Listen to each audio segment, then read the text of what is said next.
अखिल विश्व महानुभाव भोपे पुजारी समाज संघटनेचे संस्थापक प्रभाकर आप्पा भोजने यांच्या भाऊजाई सौ सुनीता सागर भोजने यांचा नाशिक महानगरपालिकेच्या नगरसेवकपदी नुकतीच निवड झाली आहे। अतिशय चुरशीच्या व अतिथीच्या निवडणुकीत सौ सुनीता सागर भोजने यांची प्रभाग क्रमांक 18 मधून 800 मतांच्या मताधिक्याने शिवसेना शिंदे गटाच्या नगरसेविका म्हणून निवड झाली आहे। महानुभाव पंथीय धार्मिक व सामाजिक कार्यात फार मोठे योगदान असलेल्या भोजने कुटुंबियांचा सौ सुनीता सागर भोजने यांच्या रूपाने नाशिक महानगरपालिकेच्या सक्रिय राजकारणात प्रवेश झाला आहे।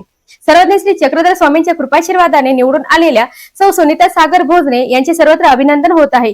महंत श्री मनोहर शास्त्री सुकेनेकर बाबा, अर्जुन बाबा सुकेनेकर महानुभाव, बाळूबाबा सुकेनेकर, गोपीनाथ बाबा अमृते, कामगार नेते अरुण भाऊ भोजने यांनी प्रभाकर आप्पा भोजने, सौ सुनीता सागर भोजने व सागर भाऊ भोजने यांचे नाशिक येथे समक्ष भेट घेऊन त्यांचे अभिनंदन केले। ऑस्कर न्यूज साठी रेणुका ढमाले सह अनिकेत।